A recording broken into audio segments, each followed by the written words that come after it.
Thank you very much for hosting us this evening. We're just delighted to be here with you to talk about the amazing work that we do and are privileged to do in our community. We're grateful to be here tonight, and we have a lot to share. But most importantly, we want to talk about the work that we've been doing in the local communities, addressing the causes and conditions of poverty for 60 years. Tonight, my colleagues Aubrey Doherty, Carrie Sodders, Robin Belden, and Megan Thompson will take you through our story this evening. Like John said, my name is Clarissa Thompson, and I'm serving as the Executive Director at Mid-Iowa Community Action. I have been at Mid-Iowa Community Action for 29 years and started at the agency as an AmeriCorps volunteer. It was the first iteration of AmeriCorps. Micah received a grant from the federal government to start this, another war, if you will. And I found my place of welcome and where I wanted to be in serving and being of service to our community. So as John mentioned, Mid-Iowa Community Action was established in 1965 as a part of Lyndon Johnson's War on Poverty. And across the country, there are 1,000 community action agencies set up to address the causes and conditions of poverty. In Iowa, there are 16 community action agencies serving children, families, and communities. We're all locally designed to focus on helping people change their lives. The other well-kept secret is we're not all known by the same name. So our friends in Des Moines are known as Impact. Our friends in Northeast Iowa are the Northeast Iowa Community Action Association. But we are all serving under a funding source that allows us to be community action. Our mission is to serve families affected by the conditions of poverty to meet their needs, build on their strengths, and achieve their goals. Micah cares about the entire community, and our values of compassion, advocacy, equity, resilience, and service guide our work every day. Poverty is a very deep and complex issue, and will most likely affect over 75% of Americans at some point in their lives. And our services that we're serving are in the counties and communities of Hardin County, Marshall County, Poweshiek County, Story County, and Tama counties. So just a little bit more about who we're serving and what we're accomplishing. Our fiscal year, so we're going to talk about data tonight, is going to be from a period of October 1, which was 2023, to September 30th of 2024. We served over 25,000 individuals in our service area, which is actually 7,000 more people than what the Wells Fargo Arena can hold. And in Story County, that number is 5,800 individuals living in around 2,500 families. Of those individuals, 3,700 are Ames residents and 1,600 households. And as we get deeper into poverty, we're going to share a lot of data with you in the beginning to kind of wrap the story around why poverty exists and what we're working with, and the wonderful work and the stories of success that we're talking about as well. So one of the things that we look at is poverty data, and census data is a source that we use to share those stories. And what we're learning is the poverty rate in Ames specifically, is looking around 24.4%, or around 16,000 individuals. If you look at Story County, that rate is around, well, it's not around, 16.8%, or around 16,000 persons. Now, the state of Iowa's average is 11%, so that's already higher. But where does that fall with our other communities in the state? Story County is tied with Blackhawk County for being the second highest poverty level in a county.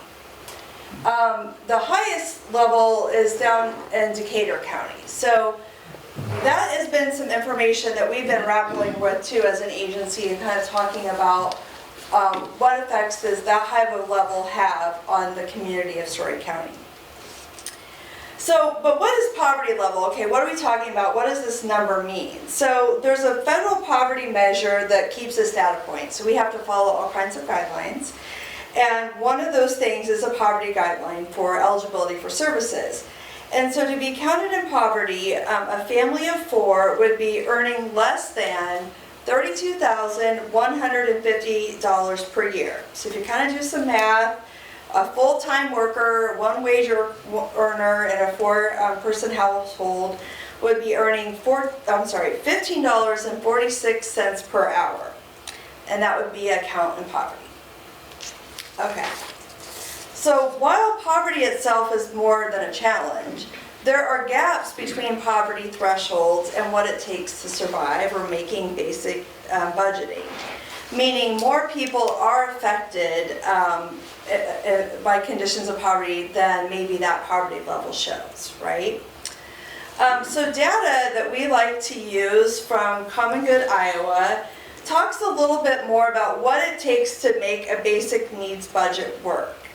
So this is, again, a screenshot of the state of Iowa and what the basic needs hourly budget is. And for this example, it's a 4-person household, 2 adults, 2 children.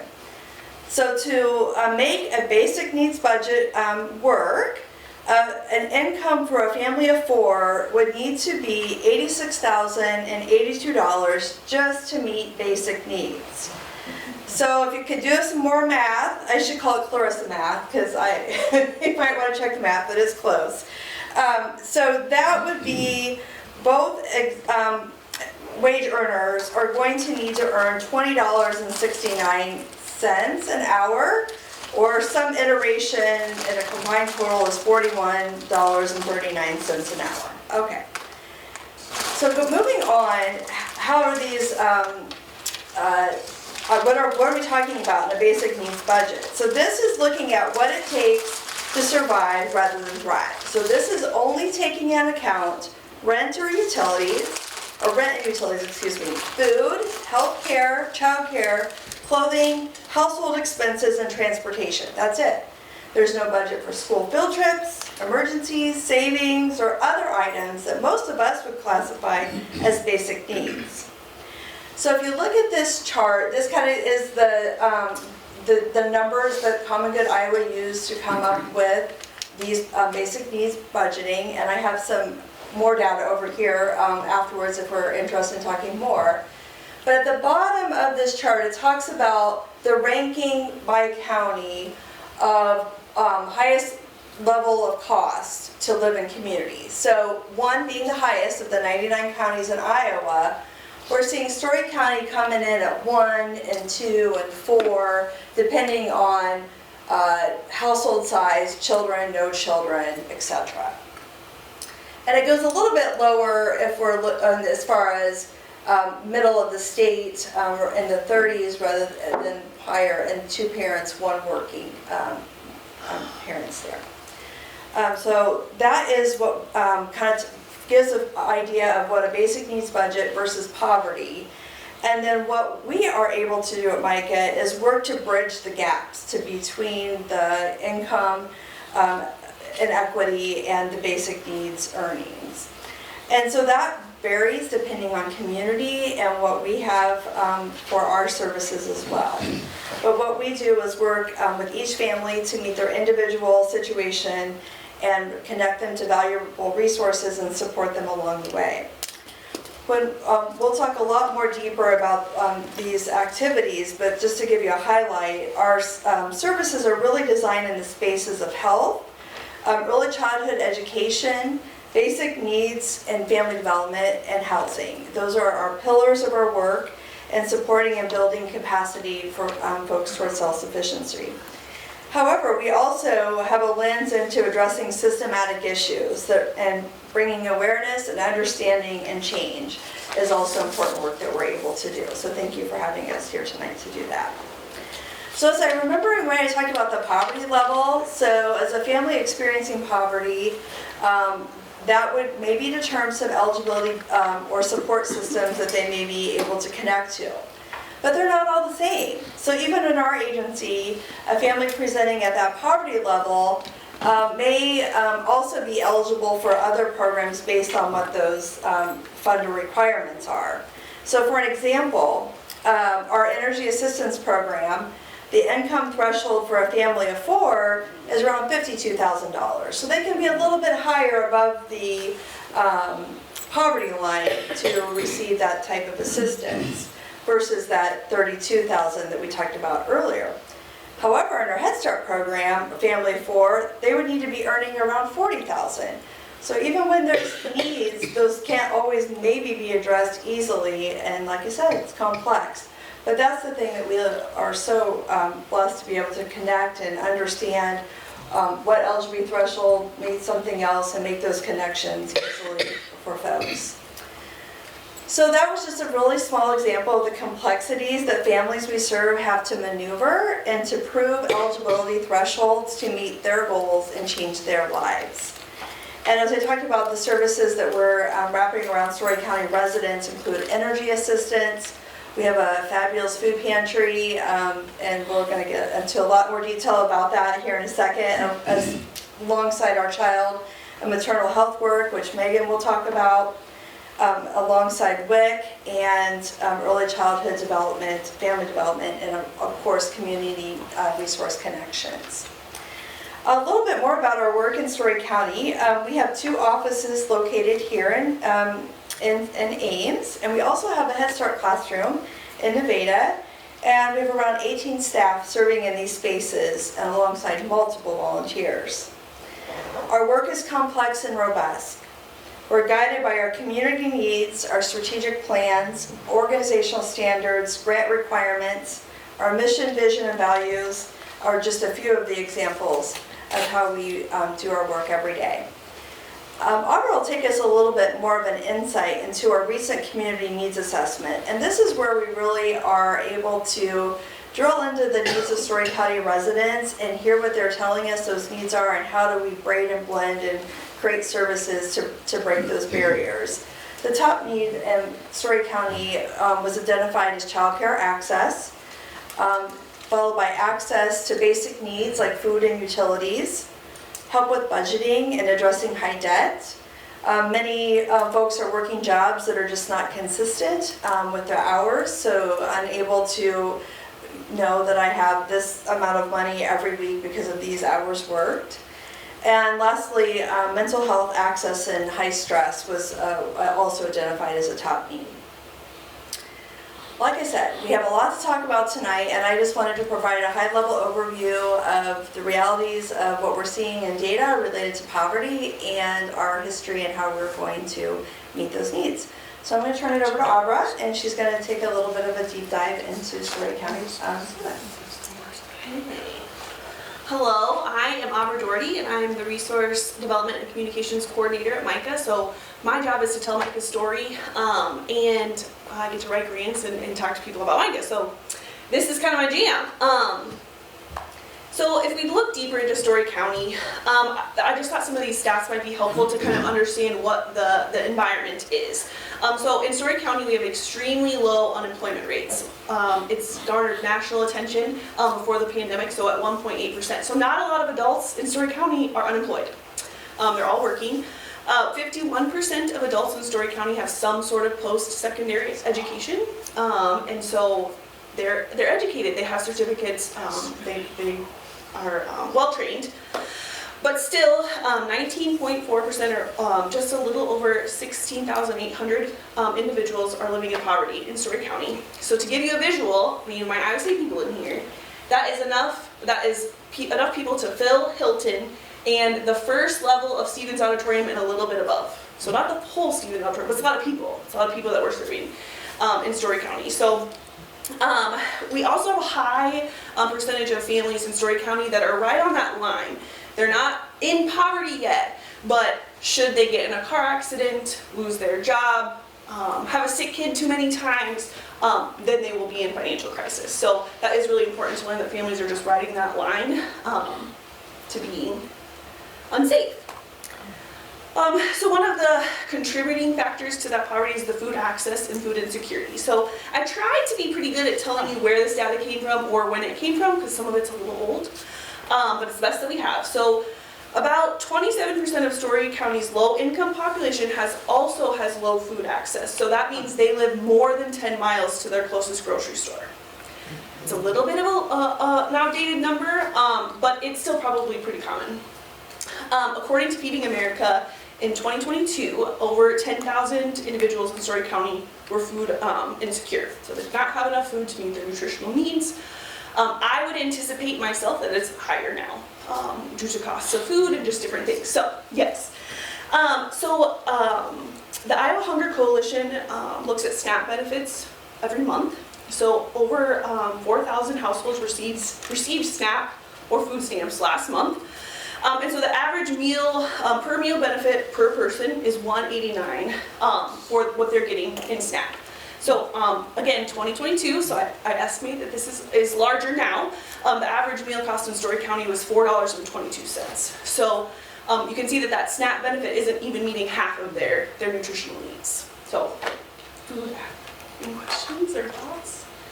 You guys can just jump in here. Yeah. So when the Story County Hunger Coalition met again today, Oh. we miss you, okay? The reports from the food pantries were that the need is still climbing, and it's like you go every month and you hear that the need is climbing. Yes. But they're seeing families they've never seen before. Yes. And they're seeing families who are only relying upon maybe one food pantry to get them through that last week or Yeah. whatever of the month. And so it's a broader spread. Yes. Yeah. than they've I don't seen. want to steal Robin's thunder. She's going to talk about a lot about I'm that. sorry. No, you're fine. It's true. It is happening. So Robin will go into that for our specific food pantry too. So that's why I anticipate that these numbers are low. Housing, you may or know, is a struggle here in Story County. So these are some stats from the census data and just some lived experience of families that we've seen. So 30% of the occupied housing units, so 30% of homes, apartments, houses in Iowa have one, or in Story County, sorry, have one or more substandard conditions. So those include full working plumbing, a full working kitchen, the cost of their rent. So there's a lot of substandard housing available for families. And then nearly 1/3 of Story County's families are cost burdened by their housing. So that means that their the housing costs are 30% or more of their income coming in every month. 17% of Story County residents are severely cost burdened. So more than half of their income is going directly to rent and utilities. That's not a lot of money left over if you're just paying your rent. So that really contributes to these high stress for the families, and they're unable to stay in their homes. And we have seen an increasing population of families experiencing homelessness. I think this is probably a whole other segment that we could get into, but we do know that there's a homeless population here in Story County. So we do a community needs assessment every 3 years, and as Clarissa said, child care access was the #1 issue for families in Story County. We sat down with families in a focus group, and this is what they're telling us, especially child care on like second shift or third shift, kind of not those daytime hours. So I got this table from Iowa Child Care Resource and Referral, who's wonderful at connecting families to child care providers in their area. And this is kind of their printout for Story County of last year. So I want to highlight a couple things. So the median income up here, if you see, is over $100,000 a year. If you remember what Clarissa said people were making, it was not over $100,000 a year, right? So the median here, it's going off of, so, and then if you go down here to this arrow, it says if they're making the median income. So if they're making over $100,000 in Story County, they're spending anywhere from 9 to 15% of their income on childcare. So imagine you make half of that. There's your 30%. So you pay 50% in rent, and then you pay 30% in childcare. That's not a lot left over for everything else. So it's just a nice picture to show like why families are really struggling to meet their basic needs. Any questions, thoughts? Okay. Healthcare is also a struggle for families and growing more so. So 2.7% of Story County children are uninsured, and then 18.2% are covered by Medicaid, which sounds wonderful, right? except providers who accept Medicaid are getting lower and lower. Megan can share a lot more about that. So, for example, only one dental provider in Story County accepts Medicaid, and that's Primary Health. There's no dental provider in Marshall County that accepts Medicaid, and several other counties. And so it's not just Story County families who are using the Primary Health here, it's from other counties too. There's long wait lists, it's hard to get in, so that is really hard on families, and they might have to choose not to do that. And then, like Clarissa said, lack of mental health services was a top need for families in Story County. And many families shared with us that they experienced some really negative effects during the pandemic, or some negative situations that still weren't figured out, when we met with them a few years later. So, yeah. Can you tell us a little bit more about that 2.7% for Okay. uninsured? I'll I do my find that best. surprising. Okay. Yeah. I'm not the expert. I have to call in Megan. Would you think it was higher or lower? I think it's high. Between Hawkeye, Affordable Care Act, and Medicaid, I'm surprised. Yeah. Yeah, we do have a number of children who don't qualify for Medicaid or Hawkeye and can't afford private insurance. So those would be the uninsured. Can't families. afford under the Affordable Care Act or are not applying? Or, well, maybe aren't aware or knowledgeable, so that's part of it too, is awareness. We have a Hawkeye coordinator, and I'm going to talk about that when it gets to healthcare. I'll talk a little bit about how we're kind of approaching some of these families. Yeah. Thank you. Yeah, questions? Okay, so again, some of it is repeat from what Clarissa shared. So how many people we served last year. Over 14% of the people that we served holistically at MICA were under 50% of federal poverty level. So for a family of 4, they're making less than $16,000 a year. So they're really struggling. So, and like Clarissa said, a little over 5,800 of those families reside in Story County. So these are our offices. They're right across from the parking lot from each other, so pretty easy access for families to receive all of the services together. In the Family Development Center is our food pantry, our live keep services, our home visiting staff, and then health services is where families can get services like WIC, maternal and child health, meet with child health nurses and things like that. Okay, I'm almost done. No. So we like to look at a family as kind of as the whole family. We don't want to single them out like, okay, this is just a Head Start family, or this is just a family receiving energy. We want to see where we can kind of help them the most. And so this is just a nice visual to kind of see how everything works together. And we try as staff to do that work as much as possible rather than putting that back on the family. To remember, okay, for Live Keep I need this, for Head Start I need this. We try to do it on our own. We have some work to do, but we're working on it. So these are kind of our 4 levels. I'm going to touch on early childhood education and housing a little bit, and then we'll let Robin and Megan talk about their expertise. So, as Clarissa mentioned, we do have a preschool, Head Start preschool classroom in Nevada. It serves 15 kids, semi-full day, right? 7 hours. Yeah, 7 hours, 9 months, and that is free to families who qualify, so it's a really high quality program. And then we also have early Head Start home-based, where an infant toddler development specialist goes into the home for 90 minutes and really works on those educational goals with the parents and the children under 3. You can also serve pregnant moms in that program as well. We do not have the Head Start in Ames. Drake does that, so then we cover outside of Ames. And then our housing team, they provide our weatherization services, so they serve about 100 homes in our service area a year, and they provide energy upgrades to make the homes more energy efficient so that families aren't having to pay as much in those high costs, especially during winter. So they're looking at insulation, looking at appliances and things like that. They do a lot of things that I don't even understand, but I'm learning. And so that is some of the ways that we're trying to support families. So now I will turn it over to, oh yeah.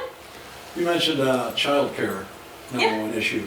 Is it availability or is it cost? And just hypothetically, what would a $75,000 infusion do for? How would you use that? Oh, I don't know. That's a good question. I think, and I'm going off of some conversations I've had with the Child Care Resource and Referral, I think that there is a lack of childcare. There's not as many spots, and the cost. And there's not options for when they're working, so the third shift, second shift. So I think it's kind of a mixture of all of those, and I'd have to dive deeper into each thing, and that I can show you how to find that form, and it talks about how many providers there are and things like that. So I don't know what I would do $75,000. That's a good question. I'll have to think of Is it it. about 175? Just 70. Oh, so I was gonna say, Daryl, I want to go back to the food insecurity, and you said many live 10 miles or more from food, so is the issue transportation to getting to food? I think that's What's the route? a big part of it. So, Fairway opening in Huxley has helped, but then the grocery store in Story City closed again, okay?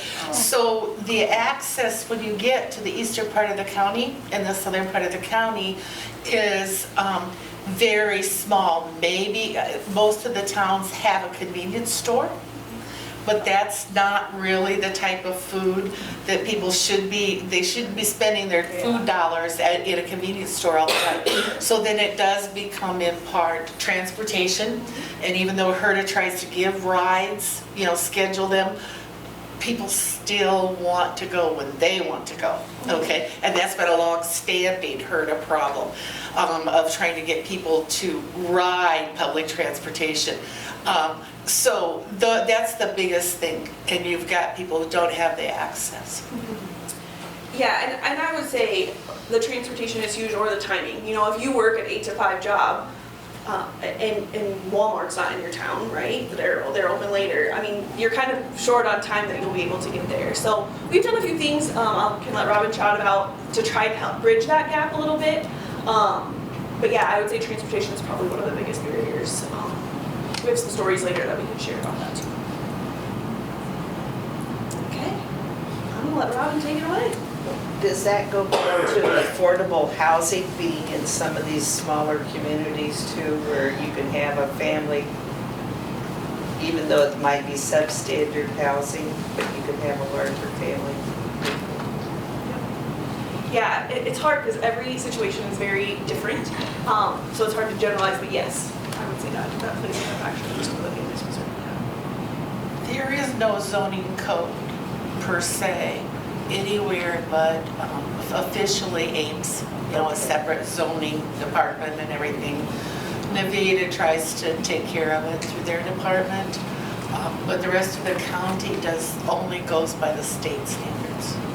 We don't have a zoning board, and that's one of the things when I was a supervisor we would hear. People would move to this county from other parts, okay, to work at one of our big industries, and they'd be out in the country and they'd find out houses that they paid a lot of money for maybe didn't even meet to the standards they expected, like your septic, etc. Okay, the county's getting better at trying to prevent that, but there's no even county standard. It's easy to be taken advantage of, for sure. Good evening. My name is Robin Belden, and I am the Family Development Director at MICA. What that essentially means is that I oversee a lot of our, what people think of as like assistance programs. So energy assistance, also known as LIHEAP, often colloquially referred to as light heat, which is fun. Because technically that is what it's helping with. And some of our like smaller assistance programs that are like certain times of the year, we may have certain funding available for something, or certain circumstances, like if there is a state declared disaster for whatever reason. For example, the couple of weeks in May last year where there was flooding everywhere and tornadoes everywhere and tearing through Nevada, and when that kind of a thing is activated, my department handles supporting families with that. So, but the food pantries are a part of that as well, and we have 3 food pantries at MICA in our Powell Chic office in Grinnell, in Iowa Falls, our Harkin County office, and then here in Ames. And the one here in Ames is one in which the types of, like you mentioned, the needs and the growth in the numbers that we're seeing continues to break records since we've been keeping the kinds of records that we've been keeping. So the example that I have here on this slide to explain kind of what it means. So I have 3 fiscal years put up here, 23, 24, and 25. So 25 is just so far, because we're still in the middle of that one. And I have July households and July individuals, so you can kind of see the difference there, and then January households and January individuals. So if you notice, every single set goes doop, doop, doop, and that's exactly what we're seeing, literally what we're seeing. So for example, in fiscal year 23, which is the darkest bar, the first bar in each section, we saw between 200 and 300 households in July, and then close to 800 individuals. And then in January, we saw a little closer to 400 households and a little over 800 individuals. And then if you jump 1 year later, it ticked up significantly in each one, especially in those individuals in July of the middle green one, fiscal year 24. And then the third bar is a massive jump that we've started to see already this year. Go to the next one. So to put that into a little bit more context as well, looking at trends, so this is back to households, and the middle one is fiscal year 24, and the right one, the green, is fiscal year 25. Both of those were broken records. And all 3 of those were in October of their years. So in October of 2024, we broke 400 families in a month for the first time since it was at least over 12 years that we had been keeping these types of records. And then in October of 2024 that just passed, we broke 500 families in a month for the first time. So as you guys have been talking about, just unprecedented numbers that we're seeing. And as some of you have commented, it is a lot of families that we've never seen before, or that haven't needed help in a really, really long time. But reasons are varied for why that's happening. So the kinds of things that we're hearing from families when they come in of the, why is it that you need this? Why is it that you need us? What more can we do for you? We often hear things along the lines of SNAP eligibility being more difficult, or if you are eligible but you get approved for $10 a month, that's going to buy you a dozen eggs on the first day of the month, and that's it, you know. Some families are saying the rising housing costs piece, gas prices are difficult for a lot of families. But the thing that I seem to hear the most, this is anecdotal of course, is that when you're living at that like perfectly set up situation that you have, anything that happens completely throws it. So if you miss a couple of days of work because your kiddo has the flu, that can destroy everything.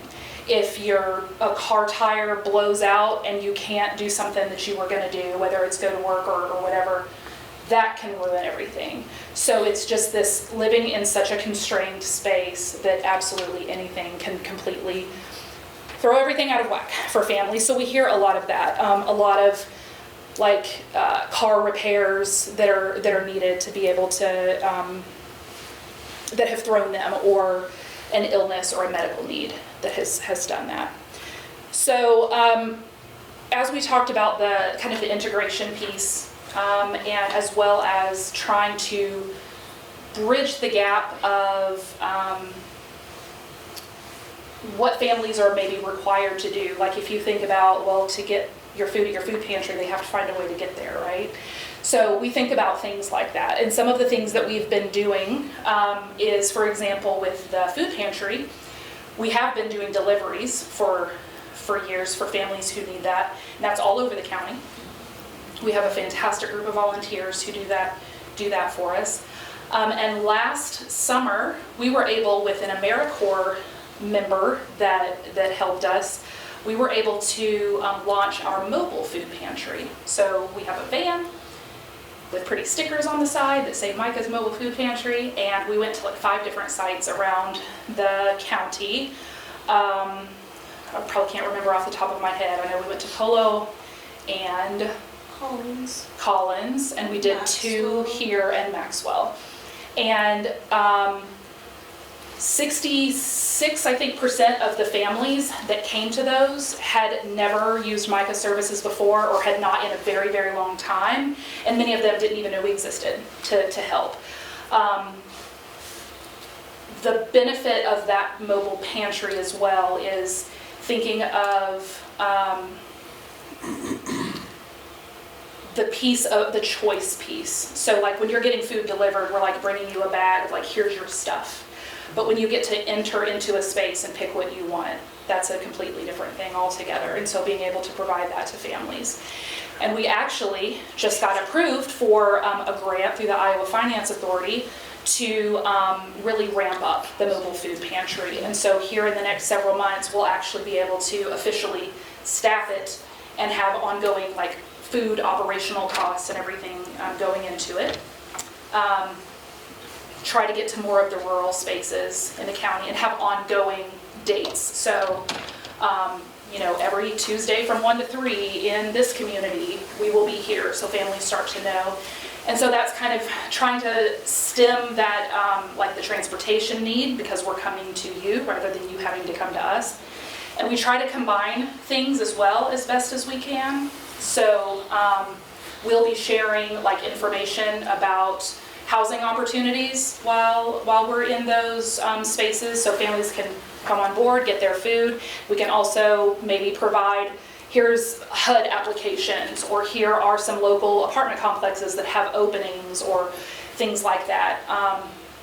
And then best case scenario down the road would be if we could provide other services and other things, and not just be a food pantry, but just be kind of a pop-up shop that we provide. Yes. Do you get data on how many of the families and individuals you serve have jobs? Do we? Yes. Okay. Yes. I don't know the exact percentage, but I bet it would surprise you. Most of the families we serve are working, Yeah. in some capacity. Have you heard of Alice individuals before? Yeah. Yeah. So that's the population that we see a lot of. What does that stand for? Asset limited, income constrained, and employed. Working poor. Yes. So they're right on that line. Right on the line. Yep. Yep. Another kind of thing that we've been trying to do as well, like considering energy assistance, because that's the other kind of really big thing that I do or oversee for families, is providing like a variety of ways to access that thing. So, for example, we have a lot of folks that apply for energy assistance annually, like they've consistently done so for many years, or a lot of like older folks that maybe can't, like they're homebound, can't get out of their home, or they have medical needs, or maybe they don't drive any longer. We provide the option for them to apply over the phone. Or like we can send them the application or the things in the mail with a stamped envelope, and then they can just pop it back in their mailbox and send it back. We also can go into the home and do applications with them as well. So kind of staying in that same vein of trying to reduce the burden of what it requires for a family to access these services, because how ironic is that? Like, to get to the thing that's going to help you, you have to do a harder thing. So that's what we're kind of trying to do and work towards that kind of stuff. It's designed. Yeah. Any question? Yes. This food pantry, how do you get your food? Are you having enough food available in the food pantries to meet these increasing needs? First Right. question, how are we getting our Repeat. food? Okay, Yeah. you're repeating the question. Yes. Okay. How do we get the food? So a variety of ways. We do have a partnership with the Iowa Food Bank, and so we order from them monthly to get quite a bit. But we rely very, very heavily on donations from the community and donations from partners. We've partnered with a variety of like grocery stores and gas stations around the community that we do like their day after pickups and bring it in. And that stuff serves as what we call rescue food, that there is no limit for families, like they can come in every day if they need and get that food. And they don't have to worry about the frequency with which they get it or the quantity of things they can get. Whereas for like the normal food pantry food, that is through the Iowa Food Bank, there are limits of the frequency with which they can pick it up and so forth. So we kind of have both of those. Do we have enough food? No. We never have enough. Full stop. Never have enough. Yes. How many food bank locations do we have, like in Story County or in Ames? Like food pantries for people? That is a very big question because there are a lot of like little pantries that like churches and schools do, but like full brick and mortars, I don't know. Salvation Army and us. Is it just Bethesda has one. Yeah, there's a Grace few. shut down theirs. I think there's about, in Ames, about 10 brick and mortar that have real distribution hours. And then there's a whole nother layer of smaller churches who may take on one particular subgroup, like Calgary, okay, takes on, they do YSS foster graduates only. So the people who are transitioned out from foster care and learning to live alone, and they give out like to 22, 24 of them every, I believe, week. And I'm just doing that from when I used to do food drives. So, but it's accessible, you know, and there's a printed list on the United Way website that people can see everything from food at first, and where to pick up rescue food, where to only go once a week throughout the county. It is accessible in the fact that there's lots of food opportunities, varying hours, varying degrees of what they have, I think. So, I mean, there is access, but also you could probably spend all day driving to 10 sites to get what you need. So it's kind of in that middle range. any other questions for me? Yes. When's the last time you all made this presentation to somebody who was either in office or was seeking office? This precise one, never. Yeah. But talking to them about Or this kind of something stuff. like this. Yeah, well, in the end of December and early January, we hosted a couple of newly elected legislators. Brett Barker and Kara Warmy came and hung out with us, and we told them all of the things they needed to hear. And Ross Wilburn. Ross Wilburn did come as well, yeah, yeah. Yeah, what did they do? And what were some of their questions? Yeah. A lot of the same stuff you guys are asking, like what are we seeing, what are the reasons that we're seeing the need, what are the solutions and ideas that you've come up with. So we should watch and see if they're going to be voting for work requirements for Medicaid. Yes. Yeah, Especially from the nursing home. Most of the Medicaid population. okay, so we'll transition over to, I'll give Megan the floor, our health director, and she'll continue chatting with you about some stuff.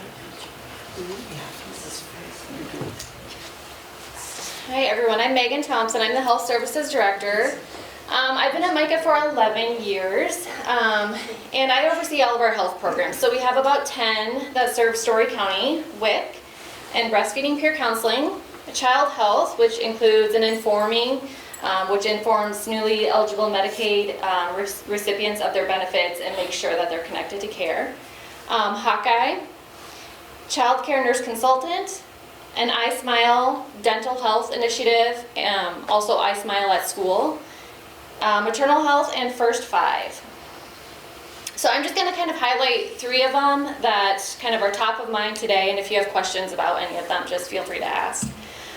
So WIC, we serve just about 4,000 participants at MICA as a whole, and about 1,200 in Story County. So we see over 1,100 participants in Ames, at our Ames clinic, and over 130 every month at our Nevada site. So when you say participants, is that moms and kids? Is that moms? Is it kids? What is it? It could be pregnant or postpartum mother or a child 0 to 5. Okay, so that's the whole swell. Yep. So we've noticed, this is just our numbers, kind of our trends so far this, since October 2024. And we've noticed an increase, but for the last 18 months, we've seen an increase every single month. There has not been a month that has decreased or been steady. It's been a steady incline every month. And so when families come into WIC they get the food benefits on an EBT card to use at the grocery store. But they're also getting nutrition education and support. So they're meeting with a dietitian and they're talking about all those important things in feeding babies, toddlers, children with special health care needs, Yeah. children on special prescribed formula, and making goals with families to meet their child's health and developmental needs. So this is important to us today because as we've seen an increase over the last year and a half, our clinic schedules are full and we've been doing this with flat funding. So it's becoming more and more difficult, needing more staff, more dietitians to do this work so we can see families promptly and get them the services that they need. And our health services are really, really integrated. So when a family comes in for a WIC appointment, they also see a child health nurse. And the child health nurse can do certain assessments, developmental screenings with the child, lead testing, and they also do, our nurses and our dental hygienists are trained to do a dental screening. So we know that Iowa, across the state, doesn't have enough dentists that accept Medicaid. We have a really great relationship with primary health care and we refer a lot of kids to them. But what we see is a lot of times the kids, their decay is so severe that primary health care has to refer them out. So we're trying to get to them before that happens. So we're doing screenings on kids under 1, making sure they're going to the dentist by age 1, and then we're doing screenings as they come through WIC all the way up to age 5. So the dental care crisis continues to be a need. We do have an iSmile at School program, so we do screenings and sealants in schools that have a free or reduced lunch rate of 40% or higher.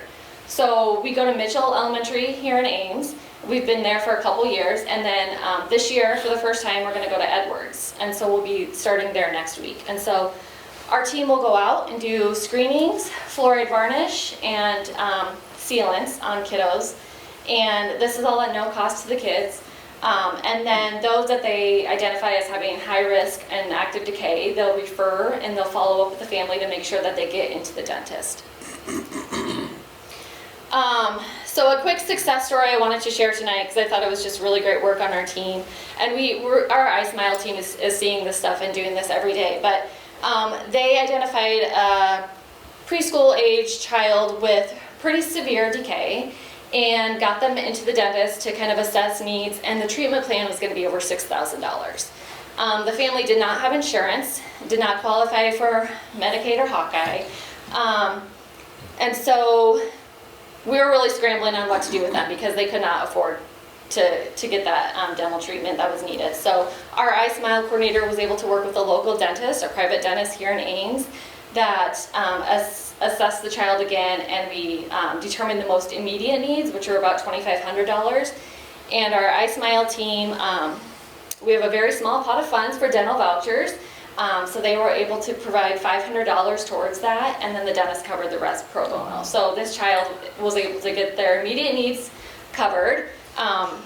That treatment, the rest of it will be happening next week, and then after that we'll keep following up and make sure that they're connected. We did connect them to our insurance, our Hawkeye coordinator, going to kind of help guide them to some other insurance options so that they can stay connected to medical and dental care. When we followed up with mom a couple weeks ago, she had reported the child got antibiotics for an abscess tooth infection, and the mom had reported the kiddo was able to eat and have a fresh piece of fruit, which was something that hadn't happened in a very, very long time. So we're really happy that we got her connected and in for the treatment she needs. But those are the things that our iSmile team is seeing a lot as they go out to schools.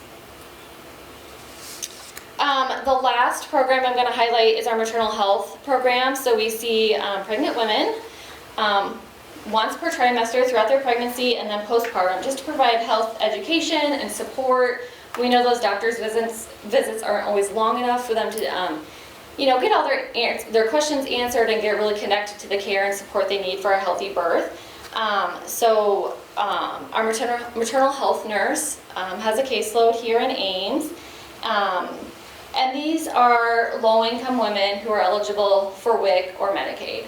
The concern right now that we're seeing is the postpartum coverage expansion project, which on one hand is really good. They're expanding that postpartum coverage to a year. On the other hand, they changed the eligibility from 375% of the federal poverty level to 215%. So there's going to be a gap of women who won't be eligible for insurance, Medicaid insurance, and therefore they won't be eligible for WIC, and likely not eligible for our maternal health program. So we're still kind of working with the state on what we can do to serve these women. That's also going to leave a gap for newborns. Newborns will also be held to those eligibility guidelines, and so there's going to be a gap of newborns who will not be eligible for WIC because the Medicaid income guidelines there for them are changing. So on one hand, it's great that the postpartum and newborn coverage is expanding, but on the other hand, we're going to have a gap of families that are going to struggle to find the services they need. Were there any questions about any health programs that? I know that a lot of facilities in Newton, Marshalltown, and my OBGYN told me also in Mason City no longer will deliver babies. And so I'm thinking, well, as far as I know, we are in Ames, and I know they are in Des Moines, but I'm thinking that you are getting more and more people driving farther for services here. Am I correct, or are there services in those areas even though they wouldn't do labor and delivery? Yeah, that's a trend we've seen over the last few years is birthing centers closing. Yeah. So we've seen Iowa Falls close, Marshalltown, Newton. So a lot of people are traveling here to Ames. And so when our maternal health nurse is meeting with clients, that she's making those plans of like, okay, these are the signs, these are the things to watch for. This is here, planning that travel time and getting things prepared. But we are seeing those instances where they don't make it to Ames. They're stopping on Highway 30 and calling an ambulance because it's happening. So we are seeing that more and more. Yes, and then the other thing that we see is they're having to take more time off for doctor's appointments, especially in that third trimester. So it's causing they're not getting paid because they're taking more time off work to get to these appointments that are farther away and other hardships like that. Do you have statistics on how many of the people you serve have sick leave at work or that kind of a benefit? I don't think that we dig that deep. We get, we have data on like if they're employed full-time, part-time, but as far as their benefits, I don't think. And I don't know if the census, I'd have to do some digging to see if I could find anything that would cover that. I'm not sure. The census has it in the ACS, but it doesn't really work for small states like Iowa. Yeah, I haven't dug into that one, but now I'm going to. What's the difference between federal funding that you get and state, or is MICA pretty much, and are you getting? We didn't put this in here, yeah, actually, you're up. Okay. As of today. Okay, actually I have an answer for your $75,000. We'll talk about that later. But these are rough numbers. So our annual budget's around $14 million. Most of that funding is federal dollars, so about 1.5 is state dollars. So while the funding source comes federal to state, as Megan talked about the state, that's a lot of federal dollars that the state is overseeing. Our only, we're having a bank account, we're pulling it out for the federal dollars is our Head Start and Early Head Start program. Everything else is wrapping around through the state. So majority of federal funding, but the state still has a huge role in how those programs are delivered and such. So is your paycheck federal? Well, we're our own nonprofit organization, so that fund all gets thrown into a little pile like this. And no, it's deviated by the funding source. So for our staff that are working in Head Start, well, I can't say that's true either because there's the little tiny bit of state money wrapped in there. So the paycheck comes from MICA. The dollars are distributed in our accounting programs of how that's allocated. Not sure that answered your question, but. Don't you have a contract with the state and then that's how the funding streams work? Yeah. Yes. That was a good question. Could you just say what's your income, the fund per year?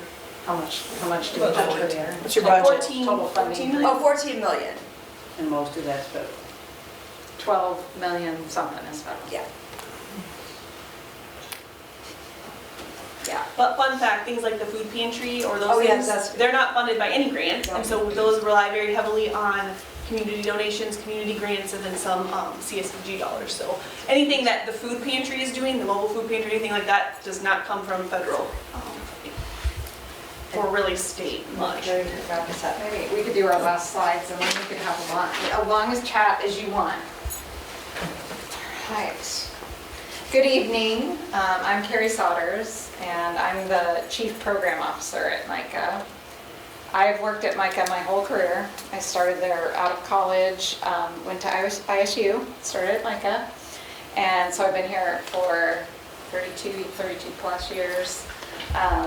I worked in the Head Start program for a very long time, started as an assistant teacher in Head Start, and my job now, Chief Program Officer, is to work that slide that we had with the gears all working together, all of our program directors and their staff, helping us be more integrated with each other so that we can be efficient with our funding and we can be efficient for families, because it takes a lot of work and a lot of hours to be poor, to have low income. If you think about all the places you have to go and all the processes that you have to go through to get any benefits, it's not like families can just go to work and go home and be with their kids. They have to go out and seek out all these things that are going to help them meet their very, very basic needs. So Megan and Robin are two of the wonderful program directors that I get to work with. We've got a housing director and an early childhood programs director that I also work with, as well as working with our agency leadership to make all of our work just as efficient as possible, but really from the lens of the families, making it easier. So maybe they don't have to come in and apply for LIHEAP and tell their whole story about their low income and why they need energy assistance, and then go and tell somebody at Head Start the same questions so they can get Head Start services, for instance, and then turn around and go to a different building and talk to somebody about WIC and try to get those benefits as well. I'm here to talk about our advocacy. So one of our pillar collaborations within MICA is our advocacy group. We call it Advocacy CAST, which is an acronym, but we're the advocacy group. And our work in that group is to do advocacy and education with our community, like we're doing tonight, but also with decision makers. You can see some of the pictures. Robin talked about how we had some elected officials come to our Story County office. There's a picture of our Powesheik County office there too. And then you can see that sometimes we go to the Capitol and talk to them there. And then, because we're federally funded, we also reach out to our federal elected officials. And actually, in a few weeks, Clarissa's going out there to talk to them about what we need. I'm also here to talk about partnerships. Because we're grant funded by the federal government and the state government, there's rules about what we can do as far as advocacy and what we can ask for in particular. For instance, we're not allowed to ask anybody to give us more funding, but our community partners can. And that's why we love to come out and talk to people like you, because your voices are strong. Your questions are very good.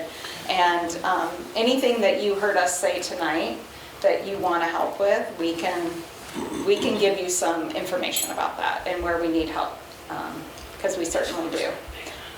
And then we also, this team is also looking at lifting up family voices and their lived experience. Talk to a person who's lived in poverty for a little while. Actually, think back to your past. Did you ever live in poverty? We heard that most of us will.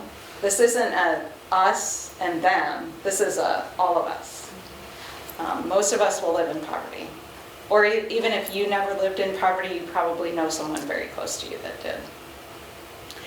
So we need our partners to have our backs, especially with elected decision makers. Thank you very much. Thank you, audience, for your very